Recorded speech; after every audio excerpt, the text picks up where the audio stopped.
Hello, good day or good evening to everyone watching. Today I'm going to be discussing fake news, and today we aim to define what fake news is and its different types, and of course we're going to differentiate those types, which is the disinformation, misinformation, and malinformation. Of course, I'm going to show some examples to each types, and I'm gonna discuss those. And also, I'm gonna be demonstrating a simple analysis of fake news content, and also we aim to understand the importance of media literacy and fact checking. So, first of all, what is fake news? So, basically, fake news is false information, as the name suggests. So, it's a false information, so because it's false, it's gonna mislead some people who believe those. And fake news has different types, and first we're gonna be discussing disinformation. So what is disinformation? So basically, disinformation is a false or manipulated information that is deliberately created to harm someone or to cause confusion or to mislead. It is intentional and manipulative. So yeah, it's basically it's the information is false, and it is created to cause harm. So I'm gonna show an example of this is called red tagging. This happened during the presidential elections years ago. Lenny Robredo, who was running president for the position president that time, is red tagged by those the other party, or those who support the other party. She was framed that she was supporting NPA, and Lenny already clarified this in a rally that she does not support NPA at all. But yeah, this is disinformation because those who support other parties, or just people deliberately framed her and caused the shared fake information about her just to ruin her reputation, her image. So maybe so people doesn't vote for her for president. Yeah. So next type. Now that we know what disinformation is, as a false information shared intentionally to deceive people.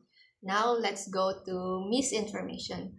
Misinformation. So it's a false or inaccurate information also, but it is shared without the intent to harm or to deceive.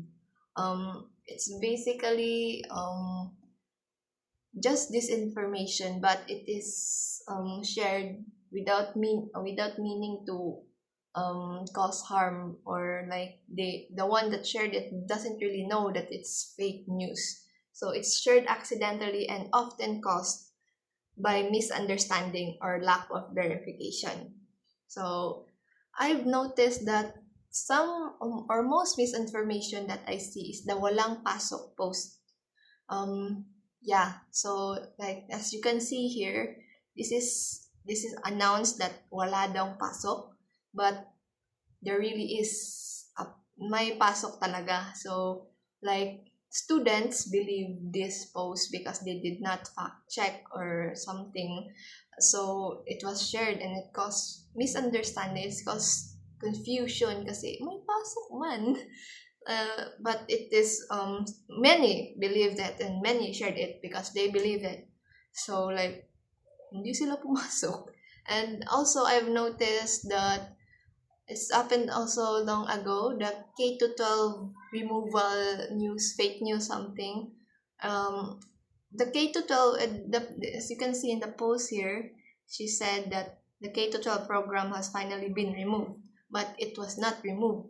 But I saw a lot of people being confused or believing that K to 12 is being removed, but in truth, K to 12 is only being revised. The curriculum is only being revised. The K to 12 is not being removed. So this happened because maybe someone posted something and then they misunderstood it. Yeah, they misunderstood the information completely and believe that K to 12 is being removed talaga.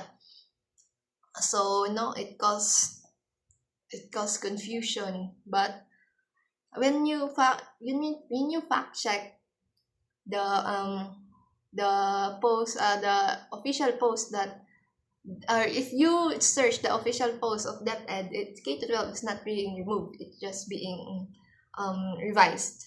Yeah, so basically this is because of misunderstanding or the lack of fact checking. Yeah, that happens. So that's misinformation. No, so it's a false information shared without knowing that it is false. So next we have malinformation. So what is malinformation? Malinformation is a true information, or the information is true, it's factual, but is used maliciously, or it's not used properly. Like, it's used to harm someone. It's based in real information, but it is shared with the intent to harm, embarrass, or maybe harass someone. So my example here is, this happened way long ago too. It's this controversial issue that happened in the Philippines, that where Wilbert Tolentino shared or leaked screenshots of his private conversation with a famous Filipino blogger, Zainab Harake. So as I remember, Wilbert Tolentino did not intend to cause harm talaga. He's just expressing his opinion, I think.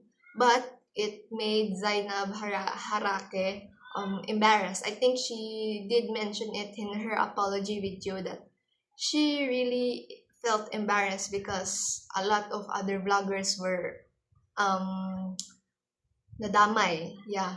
And although Wilbert did not intend to cause harm, I think it did harm Zainab's reputation and her image. So yeah. So now we know the three types of disinformation. Malinformation is real information used to harm or manipulate others. Misinformation is false information shared without knowing it's fake or false. And disinformation is a false information shared intentionally to deceive people. So Sammy, is there a way to avoid or to check if an information or post is real or not? Yes, of course. We live in very digital world, very modern. Of course, information is all around us, but misinformation can also be all around us. So it's important to be media literate. So here are the things that you can do to fact check or to check if an information or if a post is true or not, if it's a fake news or not. So first, you can check the source, if it's a credible source, if it's a trusted source. But also, you need to be careful of those poster accounts where they act like they're the official account. So it's important to check the account, if check the following and everything.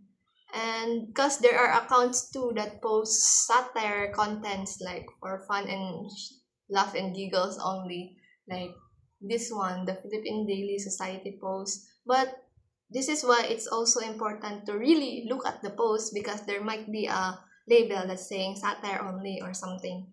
So you need to look at the post, know if it says satire only or not. You need to check the source also. You need to check if the one that posted it is a for fun only account, a poster account, or the real deal. You also need to check the date, because yeah, as you can see here, the walang pasok post, this was posted in March 8, 2022 and reshared March 8, 2021, and I think people got confused and did not check the date, so they got fooled by it. Yeah, so that's why you need to check the date of the post, when the post was posted, to check if it's today, yesterday, tomorrow. Yeah, just check that. You need to check the date.